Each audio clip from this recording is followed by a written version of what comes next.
Olá, seja bem-vindo a mais um vídeo do canal. Meu nome é Rafaela e hoje eu vou falar para vocês sobre os 10 principais métodos de estudo. Então, bora lá comigo. O primeiro método de estudos é um dos que eu mais utilizo, é o mapa mental. Ele é uma técnica visual de organização de ideias, onde você pega um tópico principal, coloca ele no centro e depois você vai ramificando as ideias ao redor. Então, assuntos relacionados a ele ou explicações mais profundas. Ele se torna basicamente um resumo visual de alguma matéria, algum conceito que você queira explicar de uma forma mais sucinta e de uma forma também mais criativa. Você também pode adicionar desenhos nele para ficar ainda mais visual. Você pode colocar diversas cores ou cores específicas para cada conceito. Algumas dicas de ferramentas que você pode estar utilizando para fazer o seu mapa mental é um papel, uma caneta, canetas coloridas, né, seriam mais simples, mas ferramentas digitais seria o Lucidchart, o MindMeister, o Google e o Canva. São ferramentas excelentes para você estar utilizando e fazer um mapa mental muito ok. O segundo método que eu também uso bastante seria os resumos ou fichamentos. Bom, o resumo, como o próprio nome diz, você vai resumir a matéria ou o conceito que você está estudando com as suas próprias palavras, isso é muito importante, tá? Já o fichamento, ele também se trata de um resumo, porém ele é um pouquinho mais detalhado, ele tem algumas citações até do autor, algumas interpretações do autor e suas também. Por exemplo, no fichamento, você pode usar aquelas fichinhas mesmo, de papel, é um papelzinho mais grosso. Vou colocar a imagem aqui para vocês estarem observando. Você pode utilizar ela, você geralmente faz um resumo específico e referencia a uma página, por exemplo, você está lendo um artigo. Você vai colocar o título desse artigo, você vai colocar a página a qual você resumiu o conceito e algumas observações também suas e do autor. E algumas ferramentas que você também pode estar utilizando para fazer os seus resumos e os fichamentos, além, é claro, do papel e da caneta, seria o Evernote, o Notion, o OneNote e o Supernotes. Tem também quem gosta do Obsidian. Eu não curto muito o Obsidian, já tentei usar, mas eu acho ele um pouco difícil de usar por ter seus aspectos particulares. Então, um dos que eu usava bastante era o OneNote e o Evernote, mas agora eu tô migrando tudo pro Notion. Outra técnica bastante utilizada, essa eu confesso que já tentei utilizar, mas ela não foi muito útil para mim, seria a técnica Pomodoro. Pomodoro, basicamente um timer que você usa para você se manter focado durante um período de tempo nos estudos e não ter tanta exaustão mental. Ele consiste em intervalos de 25 minutos, onde você vai estar estudando ou fazendo resumos, captando informações, e 5 minutos de pausa entre esses intervalos de 25. Então você faz um bloco com 25 de estudo e 5 de pausa. 25 de estudo mais 5 de pausa. Como eu disse, ele serve para auxiliar você no foco, né? Manter esses 25 minutos focado e depois você ter um descanso mental nesses 5 minutos para não haver uma sobrecarga.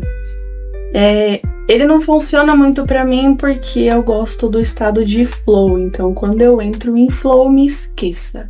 Algumas ferramentas que você pode estar utilizando, você pode colocar isso no seu próprio celular como um timer. E aí você vai ativando conforme o timer acabar, você ativa o seu intervalo também. E algumas ferramentas também online, que seria o Focus To Do, o Focus Keeper e o Pomofocus. Eu tô olhando aqui pro lado porque eu tô com uma colinha aqui, senão eu não lembro de nada. O quarto método é o método Robinson, ou também conhecido como EPL2R, ou também pela sigla SQ3R. O que seriam essas siglas? Consiste em 5 etapas. A primeira delas é a exposição, a segunda, perguntas, a terceira, leitura, a quarta, recitação e a quinta, revisão. Então, EPL, 2 R's. Então, nesses 5 passos, você se expõe ao conteúdo. Depois você cria perguntas sobre aquele conteúdo para te auxiliar. Depois você vai ler com atenção tudo isso e você vai recitar tudo aquilo que você aprendeu. E por último, você vai fazer uma revisão geral de tudo isso. O 5º método é o método mnemônico. O que seria essa palavra estranha? O método mnemônico é um método que te ajuda a lembrar de informações por meio de associações. Nele você pode criar acrônimos, rimas e frases para você conseguir se lembrar por meio dessa associação, comumente utilizada por professores para que os seus alunos lembrem de alguma coisa e que seja de uma forma engraçada, às vezes por meio de frases ou músicas. Um grande exemplo é a fórmula do sorvete em física. Quem não lembra dessa? O 6º método é o método Cornell. Esse eu utilizei na minha primeira graduação. Utilizei bastante, fez bastante sentido para mim na época. Você vai pegar uma folha de caderno normal, você pode fazer isso no seu próprio caderno. Eu vou colocar também a foto aqui para vocês. Você vai fazer essa divisão na sua folha do caderno, são 3 linhas. O bloco principal, o bloco maior, você vai fazer a anotação de aula normal do que você está tendo. No bloco do lado, você coloca geralmente perguntas, conceitos e títulos. E no bloco abaixo, você resume tudo o que tiver no bloco superior, no bloco de anotações. Então, eu usava bastante esse método. Eu usei durante toda a minha primeira graduação. Para quem não sabe, eu tenho graduação já em análise e desenvolvimento de sistemas, minha primeira graduação, e agora eu estou na segunda graduação em psicologia. Esse método já te ajuda a preparar ali um resumo das aulas, né? Já vai ter um resumo por aula. Então, para você estar relembrando todo aquele conteúdo que você escreveu, já é bem mais fácil. Por isso que eu utilizava nessas aulas, né? Hoje em dia não faz tanto sentido para mim, mas eu utilizo outros métodos. E eu também vou fazer um vídeo sobre o meu novo método de estudos que eu tô usando nesse ano de 2025. O 7º método é o método Feynman. Ele consiste no princípio de que se você não sabe explicar algo de uma forma simples, é porque você ainda não sabe o suficiente sobre essa coisa. E sim, eu concordo bastante com isso. Ou seja, se você não sabe explicar algo para uma criança entender, é porque você não sabe o suficiente sobre ela. Então você tem que revisitar tudo isso e tentar entender mais profundamente para que você possa transmitir isso de uma forma clara para alguém. Ou para você mesmo, caso você não tenha esse alguém. O 8º método é a técnica de estudo intercalado. Ela consiste em você intercalar as matérias e não focar em uma matéria só por dia ou por longas horas. Então, se você tem ali uma grade de estudos com 2 horas que você consegue estudar em casa ou rever matéria, ela consiste em você estar mesclando 2 ou mais matérias durante esse período. Essa diversificação de matérias ajuda você a reter mais as informações e também auxilia no processo de aprendizagem de longo prazo. 9º método de estudo seria a técnica dos flashcards, bastante conhecida e está se tornando cada vez mais popular, e eu sou adepta já há algum tempo também. Ela consiste em um cartão, também pode ser feito em papel ou pode ser usado aplicativos específicos para isso. Mas eu também vou estar deixando um exemplo aqui do lado. Um cartão onde de um lado você tem uma pergunta sobre algo específico e do outro você tem a resposta. E ali no aplicativo você consegue marcar se você acertou essa resposta, se você errou essa resposta, se você acertou parcialmente essa resposta antes de virar o cartão. Ela é ótima para estar fazendo revisão de matéria, de conceitos e de fórmulas também. Ela também funciona como uma técnica de revisão espaçada, porque você vai estar tendo contato com aquilo praticamente todos os dias.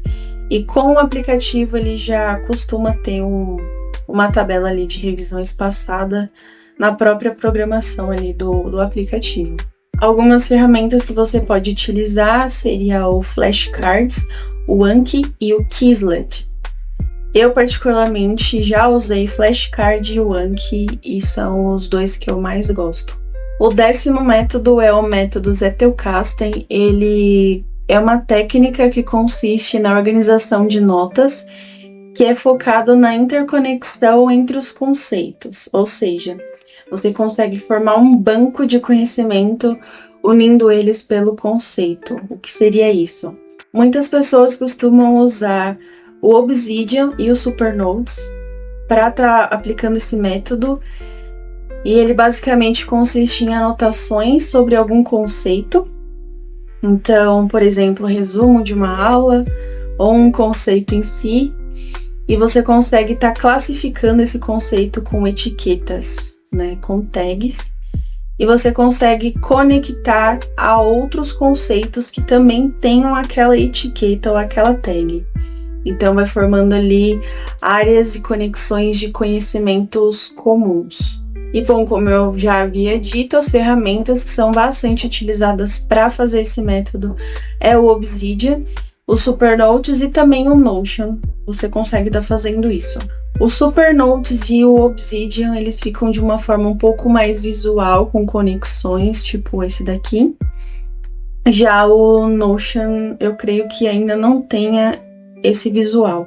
Bom, então nesse vídeo a gente viu 10 métodos de estudos para você estar conseguindo se organizar e transformar aí a forma como você anota, como você aprende e retém essas informações. Se você gostou desse vídeo, deixa o seu like, se inscreve aqui no canal para receber mais vídeos como esse. Se esse vídeo te ajudou, compartilhe ele com seus amigos e até a próxima!